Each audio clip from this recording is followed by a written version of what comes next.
Hello friends, welcome to अपना prime. पिछले episode के अंत तक हम देखा था चेंगली जल्दी ही एक पवेलियन में जाने वाला है जहां पर योंजो सिटी ने एक शानदार मीटिंग आयोजित की है।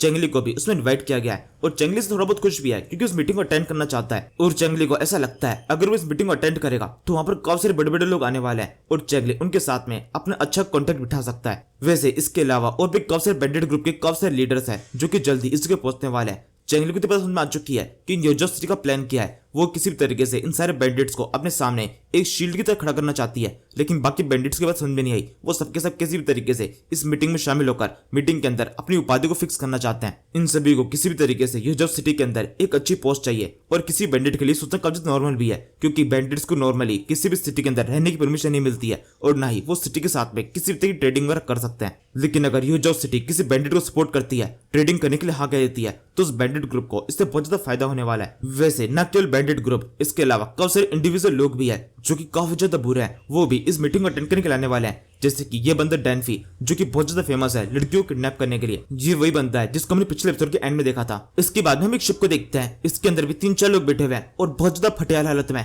इनको भी इन्विटेशन मिला है। इसका मतलब पता चल ही चुका है कि पवेलियन के अंदर किस किस टाइप के लोग आने वाले हैं। अगर वो इनको भी इनवाइट कर रहा है तो मतलब सारे लोग इन जैसे होने वाले हैं और इसका मतलब चेंगली को भी इन्होंने इसी कैटेगरी के अंदर रखा हुआ है। वैसे कुछ लोग ऐसे भी है जो कि इनविटेशन के बिना आ रहे हैं। यहाँ से हम वाइल्ड बोर माउंटेन का सीन देखते हैं। यहाँ पर ये माउंटेन बैंडिट बैठा हुआ है जो कि एक बोर के साथ में यहाँ पर बैठे बैठे आराम से सपने देख रहा है कि किस तरीके से वो उस पवेलियन के अंदर जाएगा, अपना टोरा सेट करेगा और फिर उसको सोना के अंदर एक काफी अच्छी पोस्ट मिल जाएगी। ये तो हो गए सारे घटिया लोग, लेकिन कुछ अच्छे लोग भी है जो कि सच में इस पवेलियन के अंदर शामिल होना चाहते हैं। जैसे कि ये ओल्ड मैन और साथ में इसका एक डिसेबल। ये दोनों थोड़े से रिलीजियस बनते हैं, दुनिया के अंदर किस तरह शांति लेना चाहते हैं, तो इसी वजह से अगर इनको एक अच्छी पोस्ट मिल जाएगी तो ये काफी कुछ अच्छा कर पाएंगे। इसी सोच के साथ में इस पवेलियन की तरफ जा रहे हैं। अपने डिसेबल से ये ओल्ड मैन कह रहा होता है, तुम्हें पता है ना सबसे इंपॉर्टेंट क्या है? बच्चा कहता है, हाँ मुझे पता है, शांति सबसे इंपॉर्टेंट है। वैसे फिलहाल तो मेरे लिए सबसे इंपॉर्टेंट मेरी भूख है। पिछले 2 दिन से मैंने कुछ भी नहीं खाया है। आपके पास में कुछ खाने के लिए है क्या? और इसके अलावा मैं बहुत ज्यादा थक भी चुका हूँ। हमने पिछले 2 दिन से कहीं पे भी आराम नहीं किया। हम कहीं पे रुक जाते हैं। ओल्डन बोलता है, नहीं हम कहीं भी रुक नहीं सकते हैं। हम जैसे यहाँ से आगे बढ़ते जा रहे हैं वैसे हमारे ऊपर बैंडिट्स का खतरा काफी ज्यादा बढ़ता जा रहा है क्योंकि हम पवेलियन की तरफ जा रहे हैं और उस पवेलियन के आसपास में काफी सारे बैंडिट्स आने वाले हैं। अगर हम किसी भी जगह पर बैठकर आराम करने लगते हैं और अचानक से कोई बैंडिट वहां पर आ जाता है तो हमारे लिए बच पाना काफी ज्यादा मुश्किल हो जाएगा। हमें बस ऐसे आगे बढ़ते रहना होगा, हमारे पास में रुकने का टाइम नहीं है। ये सुनकर उस बच्चे को ये बात समझ में आ जाती है। ओल्डमैन आगे बोलता है, वैसे क्या तुम्हें पता है इस दुनिया के अंदर सबसे ज्यादा इंपॉर्टेंट क्या काम करना होता है? बच्चा बोलता है, हाँ पता है, किसी भी एक्ट को बहुत फास्ट करना, क्योंकि अगर हम किसी एक्ट को बहुत स्लो करेंगे तो उसका इफेक्ट कब ज्यादा कम हो सकता है। अगर हमें कुछ करना है तो उसे कर कुरा के नक्की करो, ज्यादा उसके बारे में सोचने की जरूरत नहीं है। अगर हमारे इंटेंशन सही होंगे तो काम भी एकदम सही तरीके से हो जाएगा। ओल्डन बोलता है, बहुत अच्छे, वैसे क्या तुम्हें 36 रूल्स पता है जो कि मैंने तुम्हें बताए थे जिसकी मदद से हम किसी भी दुश्मन के ऊपर जीत हासिल कर सकते हैं? बच्चा बोलता है, हाँ बिल्कुल मुझे पता है, लेकिन फिर भी अगर वो 36 रूल्स किसी कारण से फेल हो जाते हैं तो सबसे अच्छा ऑप्शन यही है कि किसी भी तरीके से फाइट से पीछे हट जाओ। फाइट से पीछे हटने में कुछ भी बुराई नहीं है, हमेशा जिंदा बचना सबसे ज्यादा इंपॉर्टेंट होता है। ओल्डमैन बोलता है, बहुत अच्छे, मैं तुम्हारे दिमाग की बहुत ज्यादा तारीफ करना चाहता हूँ। तुम हर एक बात को बहुत अच्छे से याद कर लेते हो। अब बस ऐसे आगे बढ़ते रहो। कुछ टाइम के अंदर मीटिंग शुरू होने वाली है, हमें उससे पहले पवेलियन तक पहुंचना पड़ेगा। यहाँ से हम कुछ टाइम बाद में पवेलियन के साइड सीन देखते हैं। यहाँ पर काफी सारे लोग इकट्ठा हो चुके हैं। ये सारे बैंडिट्स है। वैसे अभी तक दिखने में ऐसा लग रहा है कि काफी सभ्य लोग हैं, लेकिन की असलियत अभी दिखाई देने वाली है। यहाँ पर अभी तक जितने भी लोग आए ये सब के सब एक दूसरे को देख रहे होते हैं। ये परखने की कोशिश कर रहे होते हैं कि ना कंपटीशन किसके साथ में, और हर एक यही सोच रहा होता है कि दूसरा बंदा तो एकदम घटिया है, इनसे कुछ नहीं होने वाला, हम ही सब ज्यादा काबिल है और यहाँ पर जो कुछ मिलने वाला है वो हम ही को मिलेगा। इसके बाद में इन लोग की नजर पड़ती है वहां पे जो छोटा सा पवेलियन है उसके अंदर कुछ कुर्सियां लगी हुई है, लेकिन कुर्सियों का नंबर बहुत ज्यादा कम है। यहाँ पर काफी सारे लोग आए, अगर सबको एक कुर्सी दी गई तो कोई भी इनके ऊपर बैठ नहीं पाएगा, काफी कम लोग बैठ पाएंगे। ये सोच जैसे इन सारे बैंडिट्स दिमाग में आती है, इन सभी के दिमाग पहले अजीब तरह से चल रहा होता है। तो सोचने लगते हैं जो कोई भी इस कुर्सी बैठ पाएगा उसकी बात ज्यादा ध्यान सुना जाएगा, लेकिन वो लोग जो खड़े रहेंगे उनको देख के समझ जाएगा कि इनकी कोई भी इंपॉर्टेंस नहीं है। मतलब हमें सबसे पहले इन कुर्सियों के ऊपर अपना अधिकार करना पड़ेगा, तभी जाकर लोग हमारी तरफ देखेंगे, हमारी बातों को इंटरेक्टिव होंगे। ये सारे लोग धीरे धीरे सबके बारे में सोच रहे होते हैं। इस टाइम पर डैंगफे की इस जगह पर एंट्री होती है। उसने अभी भी अपने चेहरे पर मास्क लगा रखा है, लेकिन फिर भी ये बंदा इतना फेमस है कि अपने चेहरे पर मास्क लगाने के बावजूद भी लोग उसको देखते पहचान जाते हैं। कुछ बंदे बोलने लगते हैं, देखो वो आ गया। दूसरा बंदा बोलता है, हाँ ये वही है डैंगफी, लड़कियों को किडनैप करने वाला। ए तुम यहाँ पर क्यों आए हो? ये जगह तुम्हारे लिए बिल्कुल भी नहीं है, तुम्हें पता है ना यहाँ पर तुम्हें देखते ही मार दिया जाएगा। तुमने जितने बड़े बड़े क्राइम किए हैं उसके बाद में ये जगह तुम्हारे आने से भी खराब हो जाएगी। डेंगफी कहता है मुझे बिल्कुल भी ज्ञान देने की कोशिश मत करो, मैं तुम लोग की तरह नहीं हूँ कि यहाँ बिन बुलाए आया हूँ, मेरे पास में प्रॉपर इन्विटेशन है और इसके अलावा मेरी काबिलियत तुम सभी सबसे ज्यादा है। यहाँ पर जो कुछ पोस्ट मिलने वाली है उस पोस्ट के सबसे अधिकारी मैं हूँ और वही चीज मुझे मिलेगी, इसलिए अब तुम लोगों के लिए अच्छा होगा जल्दी साइड में हो जाओ और यहाँ पर जो कुर्सी है उसके ऊपर सबसे मुझे बैठने का मौका दो। सबसे आगे वाली कुर्सी पे तो मैं ही बैठने वाला हूँ। दूसरे बैंडिट्स बोलने लगते हैं ऐसे कैसे तुम बैठने वाले हो, हम तुमसे पहले यहाँ पर आए, हमारे लीडर उस कुर्सी पे बैठेंगे। डेंफी कहता है अच्छा ऐसी बात है तो फिर ठीक है, चेक कर लेते हैं कि कौन उस कुर्सी पे बैठने के लायक है और किसके हाथ पांव टूटेंगे। जो कि तो डेंफी तेजी से उन कुर्सियों की तो भागना शुरू कर देता है। बाकी सारे बैंडिट्स भी उसके पीछा करते हैं और उसके ऊपर अटैक करने की कोशिश करते हैं। सबके सब चिल्ला रहे हैं कि किसी भी तरीके से ये कुर्सी को छूना भी नहीं चाहिए, उससे पहले इसे खत्म कर दो। फिलहाल तो ये फाइट केवल एक ग्रुप वर्सेस डेंफी की चल रही थी, लेकिन देखते देखते ये फाइट के अंदर सारे बैंडिट ग्रुप कूद पड़ते हैं। सबके सब बेवकूफ है, उनको लड़ने का केवल एक बहाना चाहिए था और इनको बहाना मिल चुका है। हर बैंडिट एक दूसरे के ऊपर अटैक करता जा रहा है। फाइट काउच तो बड़ी हो चुकी है। कोई है जो कि इस फाइट को देख रहा है। हम ही देखते हैं ये ओल्ड मैन और उसके साथ का ये डेसिपल है। ये देखकर ओल्ड मैन दोबारा से अपने डेसिपल से पूछता है क्या तुम्हें पता है इस दुनिया के अंदर सबसे इंपॉर्टेंट चीज क्या है। डेसिपल बोलता है हाँ बिल्कुल मुझे पता है, वो है शांति। सब तरफ शांति बनी रहनी चाहिए, पीस ही सबसे ज्यादा इंपॉर्टेंट है। ओल्ड मैन कहता है हाँ तुम ठीक कह रहे हो, तुम सभी को सुनाई दे रहा है, एक छोटे से बच्चे को भी बात समझ में आ रही है कि तुम लोग इस बात को नहीं समझ सकते, इतने बड़े होकर इस तरह से यहाँ पर लड़ाई कर रहे हो। इस ज्ञान को सुनकर सारे लोग अपनी जगह पर रुकते हैं। उसके चिल्लाते बोलने लगता है ओ ओल्ड मैन तुम अभी तक जिंदा हो, वैसे तुम्हें हमने काफी टाइम पहले देखा था, हमने उम्मीद की थी, अब तक तो तुम मर चुके होंगे। तुम्हारे मोरल इस दुनिया के हिसाब से नहीं है, इस मोरल के साथ में तुम ज्यादा लंबे टाइम तक सर्वाइव नहीं कर पाओगे। एक दूसरा बैंडिट बोलता है वैसे तुम्हें बात पता है ना, यहाँ पर काफी सारे बैंडिट्स आए हुए हैं, इस जगह पर तुम्हारी कोई भी जगह नहीं है, तुम यहाँ पर क्या सोच के आए हो, तुम्हें किसी भी तरीके से कोई पोजीशन मिलने वाली नहीं है। ह्यूजॉफ सिटी के अंदर तुमसे बात भी नहीं की जाएगी। उनको तुम्हारी तरह कोई साधु या कोई बूढ़ा आदमी नहीं चाहिए, उनको चाहिए कोई ताकतवर इंसान जो कि चालाकी से सोचता हो। ये सब बातें सारे लोग कर रहे होते हैं। इस टाइम पर दूर से कोई है जो कि इस फाइट को देख रहा है। ये यहाँ का किंग है, ह्यूजॉफ सिटी का किंग, और इसके साथ में एक ओल्ड मैन और है जो कि इसका स्ट्रेटेजिस्ट है। ये सब कुछ देखकर कहने लगता है कितने बेकार लोग हैं ये, इतनी छोटी सी बात के ऊपर फाइट कर रहे हैं। इन्होंने ये सब कुछ करके प्रूव कर दिया है कि सारे बैंडिट्स हैं जिनके अंदर किसी भी शिष्टाचार नहीं है। कुर्सियों के लिए ये एक दूसरे खून बहाने के लिए तैयार है, जबकि इस कुर्सी से इन्हें कोई फायदा नहीं होने वाला। ह्यूजॉफ सिटी का किंग बोलता है हाँ तुम बिल्कुल ठीक कह रहे हो, ऐसा ही है, ये सारे लोग आपस में कुछ टाइम के अंदर लड़ मरेंगे। लेकिन इस फाइट को देखने में मुझे बहुत ज्यादा मजा आ रहा है। ये फाइट कितनी शानदार है, जब यहाँ पे ऐसा खून बहेगा, ये लोग एक दूसरे को काट देंगे, तब कितना मजा आएगा। स्ट्रेटेजिस्ट बोलता है लेकिन इस सारे लोगों को हमने यहाँ पर इन्वाइट किया है, एक तरह देखा जाए तो ये हमारे अतिथि है। हाँ बताइए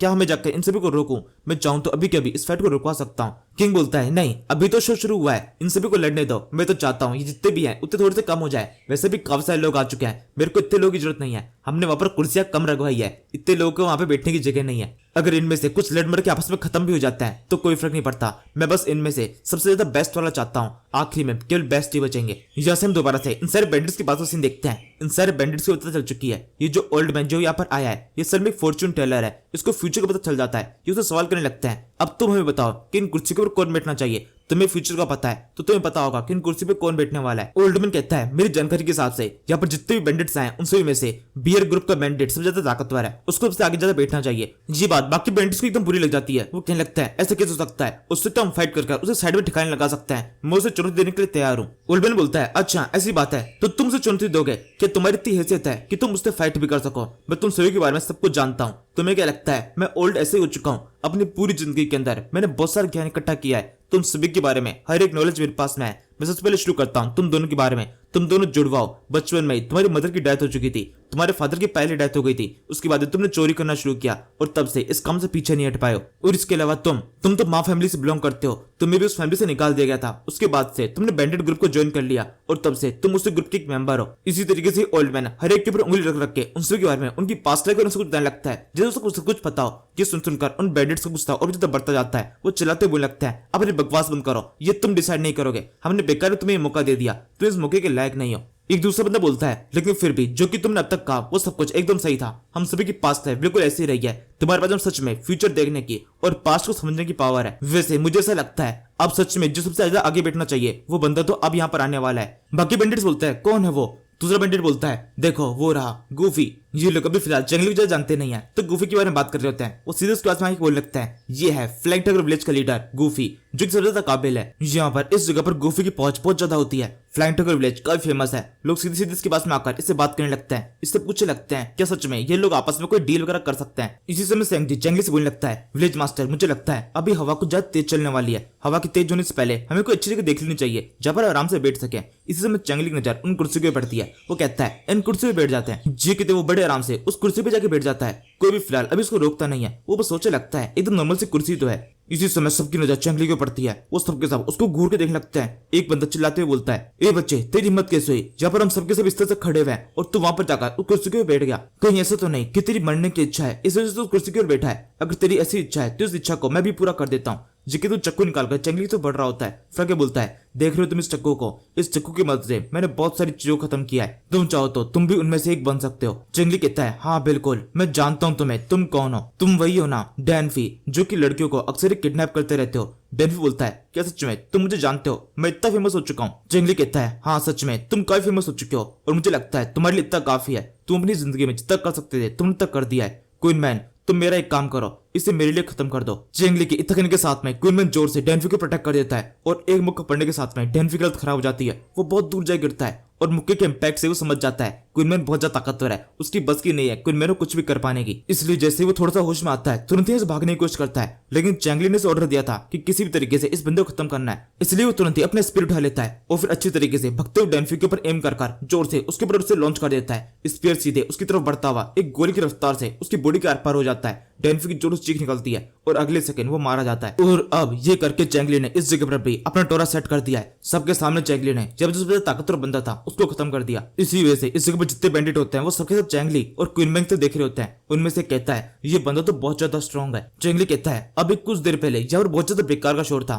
मुझे लगता है अब शोर काफी ज्यादा खत्म हो चुका है। मुझे यकीन है मेरी शांति को कोई भंग करने की कोशिश नहीं करेगा। इस दुनिया में सबसे इंपॉर्टेंट है पीस और मैं उसे किसी भी तरीके से ला सकता हूँ। इसके बाद जब सब कुछ पूरी तो शांत हो चुका है तभी ओल्ड मैन और ये बच्चा अपनी कुर्सी के बैठ जाते हैं। जब भी कुछ खाने को एंजॉय करने लगता है तभी ओल्ड मैन चेंगली से पूछने लगता है, वैसे आप थोड़े से फेमस से लग रहे हैं, शायद मैं आपको जानता हूँ, आप जरूर से चेंगली है, टोड विलेज के लीडर। चेंगली कहता है, हाँ बिल्कुल, आपने बिल्कुल ठीक कहा, मैं वही हूँ। वैसे आप कौन है? ओल्ड मैन कहता है, मेरा नाम गाओ है। चेंगली कहता है, गाओ डिगोंग, ये नाम तो मैंने पहले कभी सुना हुआ है। ओल्डमैन कहता है, हाँ वैसे मेरा नाम यही है, लेकिन ये मेरा नाम बोलने में बहुत ज्यादा अजीब सा लगता है, इस वजह से लोगों ने मुझे एक और नया नाम दिया है, बिडुंग। चेंगली कहता है, वैसे आपकी पर्सनैलिटी जिस तरीके की है आपके नाम के कोई बिल्कुल भी सूट नहीं करता है। बिडुंग नाम ये आपके लिए परफेक्ट नहीं है, आप बहुत ज्यादा मिस्टीरियस इंसान है। ओल्डमैन कहता है, क्या कह रहे हैं आप? मेरे अंदर तो कुछ मिस्टीरियस नहीं है, मैं तो एक नॉर्मल सा ओल्ड मैन हूँ, मैं भला किससे क्या चीज छुपाऊंगा। इसी समय चेंगली को स्किंडर शो जाती है। इस बंदे का पूरा कच्चा चिट्ठा चेंगली को शो हो रहा है। इसमें लिखा हुआ है, इस बंदे का ओरिजिनल नेम है गाओ डिगोंग, निकनेम है बिडाओ। ये बंदा 75 साल का है और उसके पास में शब्दों के आर पार देखने की पावर है और इसके अलावा इस बंदे ने काफी सारा एक्सपीरियंस और माइलस्टोन भी अचीव किया हुआ है। ये इतना ज्यादा है कि सिस्टम को भी इसके बारे में सब कुछ नहीं पता। ये देखो चेंगली सोचने लगता है, अब तो मेरा शक पूरी पक्का हो चुका है, ये बंदा बहुत ज्यादा मिस्टीरियस है और मेरे सामने एकदम नॉर्मल बनने का नाटक कर रहा है। बिल्कुल नॉर्मल नहीं है ये, लेकिन फिर भी इसका जो कुछ भी नाटक है मैं इसे कंटिन्यू करता हूँ। फिर वो हंसते से आगे बोलता है, हाँ आप ठीक कह रहे हैं, मैं बस आपसे मजाक कर रहा था। इसी समय जो यहाँ पर बाकी सारे बैंडिट्स होते हैं जो कि अभी तक केवल गुफी को पहचान पाए थे, वो धीरे धीरे करके चेंगली को पहचानने लगता है। इनमें से एक बंदा बोलता है, ये तो वही है चेंगली, इसको लोग चुन्नी माउंटेन के डेविल के नाम से जानते हैं, ये बंदा बहुत ज्यादा खतरनाक है। एक तीसरा बंदा बोलता है, लेकिन इसके बारे में जितनी कहानियां सुनी है उस हिसाब से इसका चेहरा खतरनाक नहीं दिखता, ये तो एक छोटे बच्चे जैसा है और इसके अलावा इसकी बॉडी के ऊपर कुछ खास निशान भी नहीं है, मतलब इसके पास में लड़ाई का ज्यादा एक्सपीरियंस भी नहीं। इसी टाइम पर एक और बंदे की इस जगह पर एंट्री होती है। ये वो बॉस बियर है, बियर ग्रुप का लीडर, जिसके बारे में पहले बात हो रही थी। इसके आने से पहले इसके बारे में बात शुरू हो चुकी थी कि इसको सबसे ज्यादा आगे बैठना चाहिए। अब फाइनली इस जगह पर इसकी एंट्री हुई है। अभी इस टाइम पर ये एक भालू के ऊपर बैठा हुआ है। स्क्रीन शो होती है, इसके ऊपर लिखा हुआ है, इस बंदे का नाम संडाओ है, लोग इसे ब्लैक वीर वाइल्ड के नाम से भी जानते हैं और इसका ये नाम इसलिए ज्यादा फेमस है क्योंकि इसके पास में वीर वाइल्ड एक्स के नाम से एक बहुत ताकतवर खिलाड़ी है, जिसकी मदद से इसने बहुत सारे लोगों को मारा है। ये 38 साल का है। फूहू माउंटेन के अंदर इसका विलेज है, ये वहां का लीडर है, लोग इसको मास्टर बियर भी कहते हैं। इसी समय हम देखते हैं इस बंदे के यहाँ पर आने के साथ में इस जगह का माहौल जैसे एकदम से बदल जाता है। सबके सब इस तरह हाथ जोड़े खड़े हो जाते हैं। इस बंदे को सच में इस जगह पर काफी रुतबा है। हाथ जोड़ के से कहने लगता है, आखिरकार आप यहाँ पर आए गए। इसी समय चेंगली की इसके ऊपर नजर पड़ती है। चेंगली भी इसको देखकर इसको थोड़ा सा फैन हो चुका है। ये बंदा कितने शानदार स्टाइल से यहाँ पर एंटर किया, इस तरह सोचने लगता है इस बंदे का रुतबा जो शानदार है और ये दिखने में लग रहा है कि काफी ताकतवर भी होगा। इसी समय एक बैंडिट संडाओ के पास जाकर कुछ बताने लगता है कि किस तरीके से एक लड़का इसके यहाँ पर आने से पहले ही एक कुर्सी के ऊपर बैठ चुका है और वो कुर्सी है जो सबसे ज्यादा आगे है। जो भी उस कुर्सी के ऊपर बैठेगा उसी को यहाँ पर सबसे ज्यादा ध्यान दिया जाएगा। हमने उसको बैठने से मना किया तब भी वो हमारी बात नहीं मान रहा है। उसने यहाँ पर एक बंदे को जान से मार दिया। ये सुनकर संडाओ का भी गुस्सा आता है, वो जोर से चलता है और सीधे चेंगली के पास में गिरता है और फिर उससे कहने लगता है, बच्चे मैं तुझसे केवल एक बार कहूंगा, यहाँ से निकल जा। और ये सुनने के साथ में चेंगली जो अब तक इसका फैन बना हुआ था वो सारी फैन फीलिंग एकदम जमीन पे गिर जाती है। वो इससे बोलने लगता है, एक मिनट रुको, वैसे मैं तुम्हारी आंखों में देख सकता हूँ, तुम्हारी आंखें बहुत ज्यादा बड़ी है। चेंगली यहाँ पर इस बंदे से मजाक करने की कोशिश कर रहा है, टॉपिक को चेंज करने की कोशिश कर रहा है। ये सुनकर संडाओ जोर से हंसना शुरू कर देता है। चेंगली के बोलता है, और तुम्हारी हंसी बहुत ज्यादा डरावनी है और तुम्हारे मुंह को देखकर ऐसा लग रहा है तुमने काफी लंबे टाइम से ब्रश नहीं किया है। इस तरीके से चैंगली इस बंदे की इंसल्ट कर ही रहा होता है, तभी बंदा अपनी एक्स का कमाल दिखाता है, जोर से अपनी बड़ी सी एक्स से चैंगली को प्रोटेक्ट कर देता है। लेकिन चैंगली को खुद को बचाने के लिए खुद से कुछ भी करने की जरूरत नहीं है। यहाँ पर क्वीनमैन मौजूद है, वो बड़ी आसानी से अपने स्पीयर की मदद से अटैक को ब्लॉक कर लेता है। ये देखकर संडाओ कहता है बहुत अच्छे, तुम्हारे पास इतनी काबिलियत है कि तुम मेरी एक्स के अटैक को ब्लॉक कर पाओ। मेरी विशाल एक्स हर किसी से रोके से नहीं रुकती। तभी चैंगली कहता है क्वीनमैन इसे जिंदा रखना, मैं नहीं चाहता ये तुम्हारे हाथों से मरे,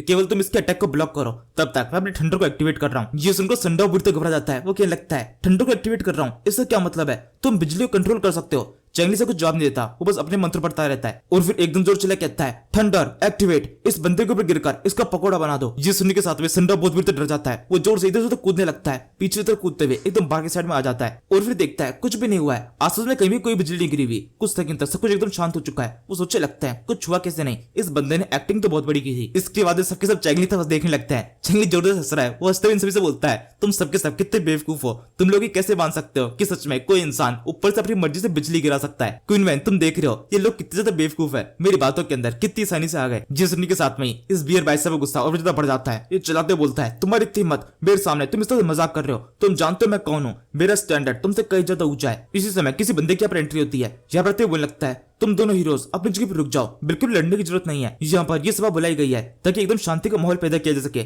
अब यहाँ पर आकर तुम लोग आपस में लड़ने लगोगे तो इस सभा किस काम की? ये सुनकर संडा गुस्सा थोड़ा शांत होता है। वो इस तरह देखने लगता है ये एक बंदा आया है जो कि जो सिटी से बिलोंग करता है। जाके बढ़ते बोलता है जो हमारा किंग है उसकी तबीयत कुछ टाइम से खराब हो चुकी है, इसी वजह से वो इस मीटिंग को अटेंड नहीं कर सकते, उनकी जगह पर मैं इस मीटिंग को अटेंड करूंगा। लेकिन फिर भी आप लोग इस बात को अच्छे से ध्यान रखना, यहाँ पर इस मीटिंग के अंदर जो कुछ भी होने वाला है उसकी पल पल की खबर हमारे किंग के पास पहुंचती रहेगी। वो थोड़ी दूर से हमारे ऊपर नजर रखे हुए है, इसलिए अच्छी तरीके से डेकोरम बना के रखें। हम कि नहीं चाहते आप लोग किसी भी तरीके का असभ्य बिहेव करें और हमें आपके साथ में एक असभ्य बिहेव करना पड़े।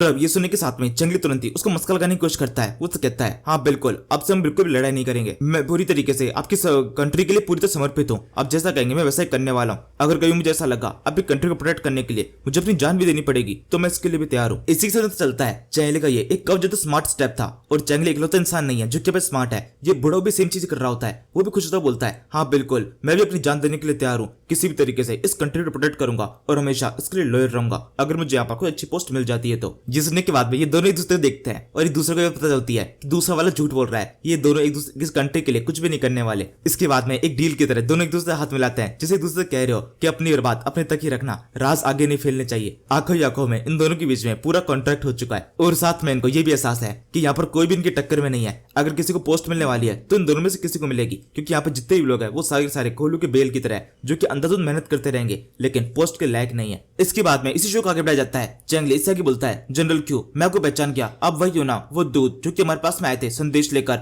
हमारी एक विलेज के अंदर। उस टाइम पर भी मैंने आपसे कहा था मैं पूरी तरीके से आपको वफादार रहूंगा, अगर मुझे अच्छी पोस्ट मिल जाती है तो हमेशा हमेशा के लिए आपके लिए परमानेंट काम करूंगा। जनरल क्यू बोलता है हाँ बिल्कुल, मैं ये बात अच्छी तरह जानता हूँ, आपने ऐसा कहा था और इस बात की बहुत ज्यादा रिस्पेक्ट भी करता हूँ, इसी वजह से तो आपको यहाँ पर इन्वाइट किया गया है, आपको मौका मिलेगा सेना के अंदर शामिल होने का। चैंगली कहता है मौके का क्या मतलब है? उस टाइम पे तो आपने मुझसे कहा था अगर मैं हाँ कर दूंगा तो तुरंत ही मुझे पोस्ट मिल जाएगी और आप मुझे मौका दे रहे हैं। जनरल क्यू कहता है क्या कह रहे हैं आप, ऐसी कोई बात नहीं हुई थी, मैंने मौके के लिए कहा था। चैंगली कहता है नहीं ऐसा कुछ भी नहीं है, पूरी बात हुई थी, मैं केवल एक मौके के लिए इतनी दूर तो नहीं आऊंगा, आप मेरे हार्ट को चीर के देख सकते हैं, आपको उसके अंदर लॉयल्टी साफ दिखाई देगी, ये जॉस सिटी के लिए मैं पूरी तरह लॉयल हूँ। ये सुन के जनरल क्यू के पसीने छूटने लगता है। वो चैंगली से डरने की कोशिश करता है कि नहीं ऐसे कुछ भी डिसाइड नहीं कर सकता है, पूरी प्रोसेस को फॉलो करना पड़ेगा। यहाँ से दूर से किंग ये सब कुछ देख रहा होता है, उसके साथ में उसका स्ट्रेटेजिस्ट भी है। किंग से कहने लगता है देख रहे हो तुम ये सारे बैंडिट्स किस तरीके से आपस में लड़ने के लिए तैयार है, अभी थोड़ी देर पहले आपस में लड़ रहे थे और अब इस तरह से मक्खन लगा रहे हैं। इन लोगों को देखकर एक बात मुझे जिस तरह समझ में आ चुकी है, इनको अगर मैं थोड़े से पैसे दूंगा तो इसके बदले में ये कुछ भी करने के लिए तैयार हो जाएंगे।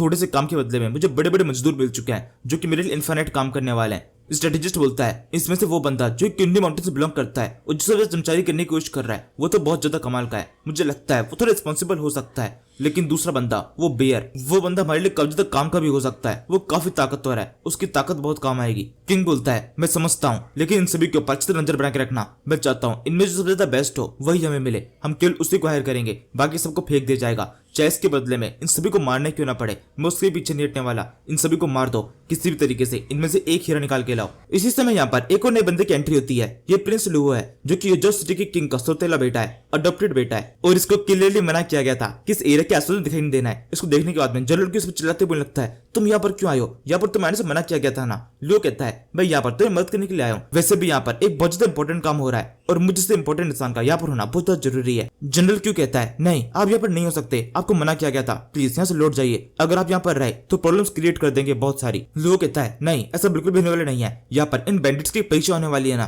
कि इनमें से कौन है जो कि हमारी सेना को ज्वाइन कर पाएगा। तो मैं चेक करना चाहता हूँ इनमें से क्या सच में कोई इस काबिल है। मैं अपनी स्वॉर्ड से इनके प्रोटेक्ट करके चेक करता हूँ। इनमें से जो कोई भी जिंदा बच जाए उन सभी को सेना में शामिल कर लेना। मैं वादा करता हूँ इनमें से ज्यादा लोग जिंदा नहीं बच पाएंगे। बैंडिट्स, ये तुम्हारे पास तो खुला ऑफर है, मेरी स्वॉर्ड के अटैक से बच जाओ और खुद को साबित करो। मेरे पास में एक स्विफ्ट स्वॉर्ड है जो कि इतनी फास्ट है कि तुम्हारी आंखें कट जाएगी और तुम्हारी आंखों को पता नहीं चलेगा। जंगली कहता है, इसका क्या मतलब हुआ और ये क्या इतनी फास्ट है? लुओ बोलता है, हाँ बिल्कुल फास्ट है, मैं तुम्हें प्रूफ कर देता हूँ। जैसे लुओ अपने पास से 3-4 कॉइन्स बाहर निकलता है, उन्हें वहां उछालता है और फिर उनके ऊपर अपनी स्वॉर्ड से रख करता है। उसकी स्वॉर्ड सच में कब ज्यादा फास्ट होती है, एक ही झटके के अंदर इन तीनों कॉइन्स के एक साथ 3 टुकड़े हो जाते हैं। और इसी के साथ में जंगली को शो होता है, इस बंदे का नाम लियो टाई है, ये 25 साल का है और एक टॉप स्वॉर्डमैन है। इसी समय बाकी बैंडिट जो कि इस जगह पर है उन सभी को भी इसकी पावर का एहसास हो चुका है। उनमें से बोलने लगता है, तुम पावरफुल तो हो, तुमने एक स्वॉर्ड से 3 कॉइन्स को एक साथ काट दिया एक स्लैश में। इससे तुम्हारी काबिलियत दिखाई देती है कि तुम अपनी स्वॉर्ड को ठीक से यूज करना आता है और तुम्हारी स्वॉर्ड बहुत ज्यादा शार्प है। लियो टाई बोलता है, बहुत अच्छे, तूने एकदम सही समझा है। ये चीज जो कि मैंने अभी किया है, अगर यही सेम चीज कोई और कर जाता है, एक ही बार में 3 कॉइन्स को एक ही स्वॉर्ड से काट देता है, तो कमाल ही जाएगा, मैं उसको जाने दूंगा। तो जल्दी से अपनी काबिलियत प्रूव करो।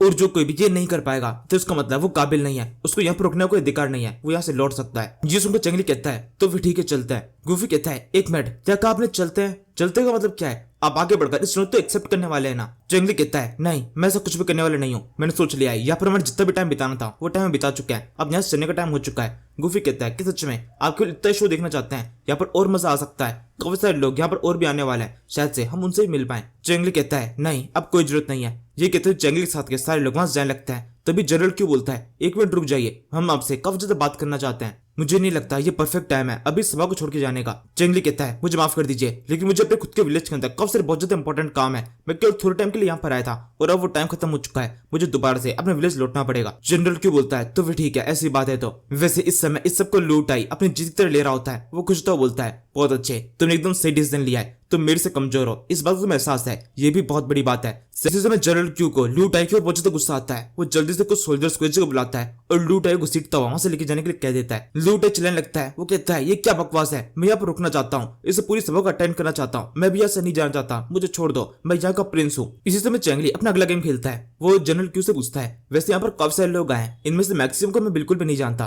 तो क्या आप किस तरीके से मेरे से इंट्रोडक्शन करा सकते हैं? और इसके अलावा भी आपके काफी सारे लोग यहाँ पर हैं, हम यूजॉब फैमिली के जितने लोग यहाँ पर हैं उनसे बात करके देखना चाहते हैं, उनसे कनेक्शन बनाना चाहते हैं। जनरल क्यू यहाँ पर चैंगली की इस बात को एक्सेप्ट कर लेता है। वही करीब काफी सारे लोगों को बताने लगता है और सबसे पहले लू टाई के बारे में बताता है जो कि एक अडॉप्टेड सन है। तभी चैंगली आगे बोलता है, आपने सबके बारे में बता दिया लेकिन अपने बारे में नहीं बताया। आपके बारे में मैंने कब्जा तारीफ सुनी है, आपके बारे में मैंने जितना भी सुना है वो कब्जा शानदार है, मैं आपकी तरफ कब्जा अट्रैक्ट सा, मतलब आपकी छवि मुझे कब्जा सही लगती है। इसी समय वो सोल्जर्स जो कि लू टाई से लेके जा रहे होते हैं वो जनरल क्यू से बोलता है, जनरल क्यू अपनी बात के ऊपर पूरे कायम रहना, ये बंदा जिससे तुम बात कर रहे हो ये एक बैंडिट है, इससे दोस्ती करने की जरूरत नहीं है, इसे केवल उतना ही बताओ जितना तुम्हें बताने के लिए कहा गया है, कुछ भी एक्स्ट्रा बताने की कोशिश मत करो। यहाँ से अब हम कुछ देर बाद देखते हैं चैंगली उसके सारे लोग यहाँ से निकल चुके हैं, उन्होंने सभा को आगे अटेंड नहीं किया है। यहाँ से आगे बढ़ते हुए चैंगली बोलने लगता है, वो बंदा लूट है कितना अजीब सा था, उसके पास में काफी ज्यादा पावर है लेकिन इसके बावजूद भी उसकी पावर की कुछ खास रेस्पेक्ट नहीं है। मुझे ऐसा लगता है अच्छी स्किल्स के साथ में वो एक गलत जगह पर है। क्वीनमैन बोलता है, नहीं ऐसा भी कुछ खास नहीं था, उसकी स्किल इतनी भी शानदार नहीं थी, अगर आप मुझे केवल एक इशारा करते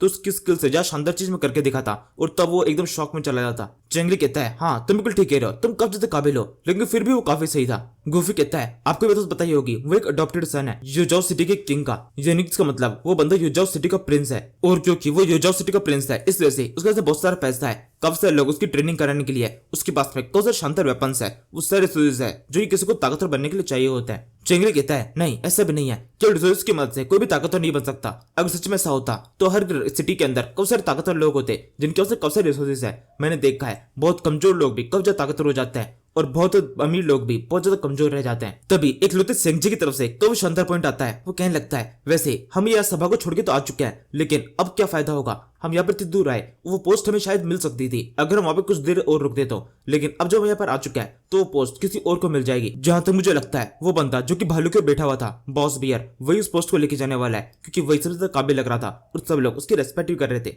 चेंगली कहता है हाँ तुम बिल्कुल ठीक कह रहे हो, सब लोग उसकी रेस्पेक्ट कर रहे थे, लेकिन फिर भी जहां तक मुझे ऐसा लगता है उस सभा की मदद से जिस किसी को पोस्ट दी जाएगी उस बंदे को पूरी चापलूसी करनी पड़ेगी यूजाओ सिटी की। और मैं चापलूस नहीं बनना चाहता। मैंने वहां पर उस जगह पर अपने कवच टोरा सेट कर दिया है, सब लोगों ने मुझे देखा है। और जहां तक मुझे लगता है यूजाओ सिटी का किंग भी मुझे देख रहा था, वही मेरी हरकतों को देखकर कब ज्यादा इंप्रेस हो चुका होगा। मेरी जानकारी के हिसाब से जितनी मेरी मैच जा रही है, मुझे ऐसा लगता है कुछ टाइम के अंदर हमारे पास आखिरी से ऑफर आने वाला है। वो आगे से हमारे पास में आएंगे और खुद से हमसे कहेंगे कि हमें उनकी सेना के अंदर एक पोस्ट एक्सेप्ट कर लेनी चाहिए। सिंह जी कहता है हाँ शायद सब ठीक कह रहे हैं, आपका विजन काफी अच्छा है। वैसे यहाँ सामने की तरफ एक काफी अच्छा पैड है, हम वहाँ पे थोड़ी देर रुककर आराम कर सकते हैं। अब आगे का सफर कब से लंबा है, एक रात आराम करेंगे तो ठीक रहेगा। इसी के साथ में इस जगह पर बेड़ा सेटअप कर दिया जाता है, आग लगा दी गई है। इसी समय क्वीन मैन को अपने पीछे की साइड से कुछ हलचल फील होती है। उसको ऐसा जाता है कि वहाँ पीछे की साइड में कुछ है। वो चिल्ला कहता है वहाँ पर कौन है।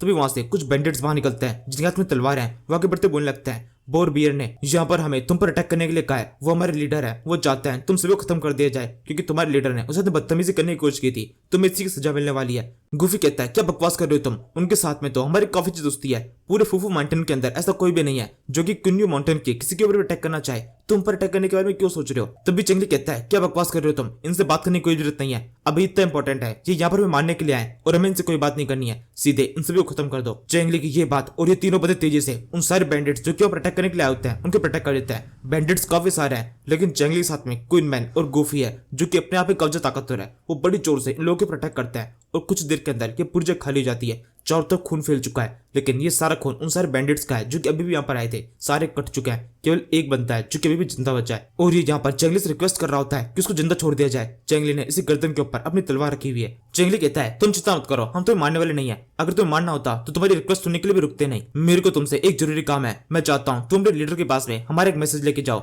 उससे जाकर उससे कहना चिड़ियाओं का झुंड शेरों के लिए काफी नहीं है। इसी बात को ठीक तरीके से समझाने में थोड़ा सा टाइम लग जाता है और इसके बाद में ये बंदा अपने लीडर की तरफ आगे बढ़ने लगता है। क्वीन मैन चेंगली से कहता है अब मुझे लगता है टाइम हो चुका है यहाँ से आगे बढ़ने का, वैसे भी हमें जितना भी आराम करना था उतना आराम हो चुका है और साथ में एक अच्छा वार्म अप भी हो गया, काफी मजा आया। चेंगली कहता है हाँ तुम बिल्कुल ठीक कह रहे हो, मैं भी कल से रिफ्रेश फील कर रहा हूँ, अब हमें ऐसे आगे बढ़ना चाहिए, अपनी रफ्तार को बढ़ाओ। इसी के साथ में सब लोग अपने घोड़ों के बैठ जाते हैं और तेजी से आगे तो भागना शुरू कर देते हैं। कुछ देर तक आगे बढ़ने के बाद में सेंग जी कहता है यहाँ से थोड़ी दूरी पर फॉलन लीव सिटी है, हम चाहे तो वहां पर भी जा सकते हैं, वो सिटी हमारे रास्ते में पड़ने वाली है, केवल थोड़ा सा लंबा टर्न लेना पड़ेगा। मास्टर बताइए क्या हमें वहां पर जाना है। चेंगली कहता है हाँ सेंग जी आपकी तरफ से काफी शानदार आइडिया है, मुझे ऐसा लगता है हमें इसी को फॉलो करना चाहिए। गुफी और सेंग जी तुम दोनों ऐसे आगे बढ़ते रहो और यहाँ से सीधे पहुंचो टोड विलेज, हम जा रहे हैं लीफ विलेज। चेंगली यहाँ से सीन शिफ्ट होता है, हम चेंगली और सेंग जी को लीफ विलेज में देखते हैं। सेंग जी चेंगली से पूछने लगता है विलेज मास्टर आप यहाँ पर मुझे अपने साथ में क्यों लेके आए। चेंगली कहता है वो इसलिए क्योंकि तुम मेरे स्ट्रेटेजिस्ट हो, तुम काफी कुछ जानते हो, मैं चाहता हूँ तुम इस विलेज के अंदर घूमते हुए कुछ रिसोर्सेज को इकट्ठा करो जो कि हमारे काम आएंगे। और एक और बात, जब तक हम इस लीफ विलेज के अंदर है मैं नहीं चाहता तुम मुझे एक बार भी विलेज मास्टर या फिर कुछ और कह बुलाओ,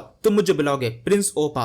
अब तुम ये बात अच्छी तरह याद रखना। सेंग जी कहता है हाँ बिल्कुल मैं याद रखूंगा। वैसे प्रिंस ओपा अब मुझे लगता है मुझे अपने काम पे निकल जाना चाहिए। चेंगली कहता है काम के नाम पर तुम्हारे चेहरे पर जो स्माइल आई है ये बिल्कुल भी ऐसा तो नहीं हो सकता कि तुम मेरा कोई काम करने के लिए जा रहे हो, किस काम से जा रहे हो तुम। सेंग जी कहता है वो तो आपको पता ही है, यहाँ पर आसपास में कब सारे क्लब्स है जिनके अंदर कब सारी अच्छी वाइन मिलती है और इसके अलावा कब से लड़कियां भी, मैं उन सभी को देखने के लिए जा रहा हूँ। चेंगली कहता है तुम जा तो रहे हो लेकिन एक बात याद रखना, अगर मेरा काम तुम ठीक से नहीं किया तो उन वाइन के पैसे तुम ही दोगे और उनकी डबल कीमत मैं तुमसे वसूल लूंगा। सेंग जी कहता है हाँ हाँ बिल्कुल आप चिंता मत कीजिए, सारा काम ठीक से हो जाएगा। ये कि तो सेंग जी चला जाता है। यहां से जाते वक्त सेंग जी की रफ्तार कब तेज होती है और वो कब तक खुश भी होता है। उसके जाने का तुम चेंगली सोचने लगता है इसकी रफ्तार बहुत तेज है। ऐसे सीन में जब इसको लड़कियों के बीच भागना होता है या वैन के बीच भागना होता है तब भी इसकी रफ्तार इतनी तेज होती है, लेकिन इतनी रफ्तार से निकल तो गया लेकिन मेरे से पैसे लेना भूल गया। मैंने हिंट भी दिया था कि पैसे मैं नहीं दूंगा, तब भी इसको याद नहीं आया कि मुझसे पैसे मांग लेने चाहिए। मुझे नहीं लगता बिना पैसों के जगह कोई भी ऐसा क्लब होगा जो कि इसको फ्री में वाइन ऑफर करे या फिर अपनी लड़कियों को देखने दे। इसके बाद में चेंगली स्विंग के पास पहुंच जाता है और गेट के ऊपर नॉक करने लगता है। अंदर की तरफ से कोई भी आवाज नहीं आती,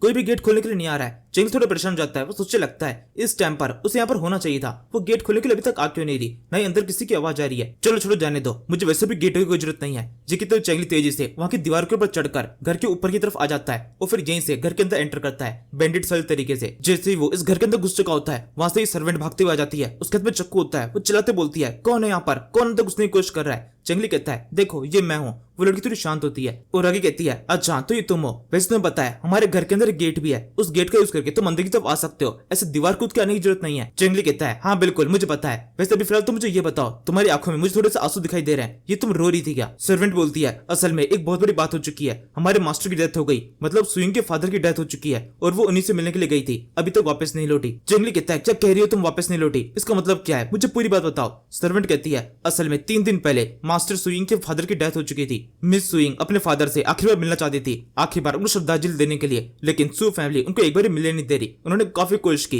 लेकिन सू फैमिली ने मना कर दिया है। उन लोगों ने शर्त रखी है अगर मिस सुइंग अपने फादर से आखिरी बार मिलना चाहती है, आखिरी बार उनकी शक्ल को देखना चाहती है, तो उन्हें अपने रेस्टोरेंट को दोबारा से उनके हवाले करना पड़ेगा। अगर वो ऐसा नहीं करती है तो उन्हें आखिरी बार उन्हें देखने का मौका भी नहीं मिलेगा। पिछले 2 दिन से वो लगातार मेहनत कर रही थी, रोज उनके पास जाकर किसी रिक्वेस्ट करती थी कि उससे मिलने दे, लेकिन बात नहीं बन रही। आज आखिरी बार वो दोबारा से उनसे मिलने के लिए गई, लेकिन अभी तक वापस लौटी नहीं है। अक्सर वापस लौट आती थी लेकिन अब की बार तो बहुत ज्यादा टाइम लग चुका है, मुझे लगता है शायद कुछ गलत हो गया है। चेंगली कहता है अरे शांत हो जाओ, तुम्हें इतना गलत सोचने की जरूरत नहीं है, मैं सू फैमिली जाता हूँ और सब कुछ ठीक कर देता हूँ। सर्वेंट बोलती है लेकिन इस जगह पर आपकी आइडेंटिटी का बहुत ज्यादा खतरा है, अगर आप वहां पर उनसे मिलने के लिए गए और किसी को पता चल गया कि आप चेंगली है जो कि टोड विलेज से बिलोंग करते हैं, टोड विलेज के लीडर, तब तो काफी बड़ा खतरा आपके ऊपर आ सकता है। चेंगली कहता है उसकी चिंता तुम मत करो, मैं अपना कुछ संभाल लूंगा, तुम बस मुझे सू फैमिली तक लेके चलो। सर्वेंट कहती है तो फिर ठीक है, अगर आप ऐसे करना चाहते हैं तो ऐसे ही करते हैं। इसके बाद सर्वेंट चेंगली को लेकर सू फैमिली घर के पास में आती है और गेट के ऊपर नॉक करते हुए चिल्लाते हुए कहने लगती है कोई गेट खोलो, देखो यहाँ पर कौन आया है। तभी वो अंदर की तरफ से कोई बंदा गेट खोलता है, ये बंदा उस सर्वेंट को चिल्लाना शुरू कर देता है, उससे कहता है तुम्हारी हिम्मत कैसे हुई इस टाइम पर यहाँ पर आने की,